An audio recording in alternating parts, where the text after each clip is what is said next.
హార్బర్కి వచ్చాము. సో అన్ఎక్స్పెక్టెడ్గా మన లోకల్ బాయ్ నాని గారు కనిపించారు. స్పార్కింగ్ విన్నారు కదా. సో వాళ్ళ ఛానల్ అయితే మన వాళ్ళు ఎవరైనా ఉన్నా సరే వాళ్ళ ఛానల్ సబ్స్క్రైబ్ చేసుకోండి. సో మర్చిపోద్దు. హే గైస్, ఇవాళ అనుకోకుండా వైజాగ్ హార్బర్కి వెళ్ళాము.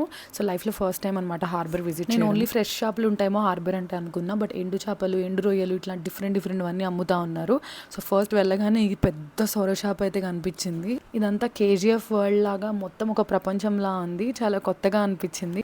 మార్కెట్ అంతా స్టార్ట్ అయ్యేది ఎండు చేపల సెక్షన్తోనే. సో ఎండు చేపల్లో ఫస్ట్ నాకు కనిపించింది పండుగప్ప ఎండు చేప. సో ఇదైతే 1000 per kilo అన్నారు. 1000 పెట్టచ్చు అంటారా? మీరేమనుకుంటున్నారో కమెంట్ చేయండి. నేను లైఫ్లో ఎండు చేపల్ని ఇంత దగ్గరగా చూడడం, పట్టుకోవడం ఇదంతా ఫస్ట్ టైం. సో కొంచెం ఎగ్జైటింగ్గా అనిపించింది ఈ ప్రాసెస్ అంతా. వీటిని ఏమంటారో నాకైతే తెలియదు. ఈ పాము లాంటి చేపలు కూడా ఎక్కువగా అనిపించాయి. వీటి పేర్లు నాకు అసలు తెలీదు. సో మీకు తెలిస్తే కమెంట్ చేయండి. ఈ చేపలు అయితే పేరు గుర్తుపెట్టుకున్నా. చిన్నదైతే వంజరం అంటారంట, పెద్దదైతే కోనం అంటారు. సో 1600 పడింది. మొత్తం 2.5 kilos వచ్చింది. ఇంటికి వెళ్ళాక బాగు చేయించింది కౌంట్ చేస్తే. సో బాగు చేయడానికి 30 rupees తీసుకున్నాం. నెక్స్ట్ ఇంకో చేప తీసుకున్నాం, అది పండుగప్ప. సో ఇదైతే 500 పడింది పీస్ ఒకటి.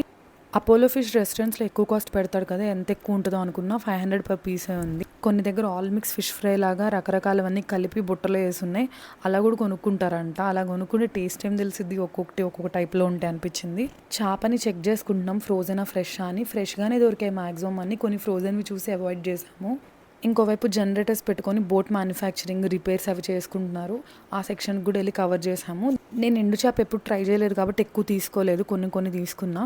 ఎండు రొయ్యలు తీసుకున్నా. అందులో రొయ్య పొట్టు అని అంటారంట. అంటే క్రిస్పీగా ఇట్లా ఫ్రెంచ్ ఫ్రైలా అవుతుందంట ఫ్రై చేస్తే. సో అవి తీసుకున్నా. కొన్ని వరల్లో ఇట్లా చేప ఉప్పు కలిపేసి ఉన్నాయి. సో అవి చేపలు తీసి మళ్ళీ ఎండలో ఎండబెట్టి అప్పుడు ఎండు చేపల్లో అమ్ముతారంట. ఐఎమ్ సో హ్యాపీ బికాజ్ లైఫ్లో ఎప్పుడు విజిట్ చేయను ఒక ప్లేస్ విజిట్ చేశాను. ఎప్పుడు కొనని థింగ్స్ కొన్నాను.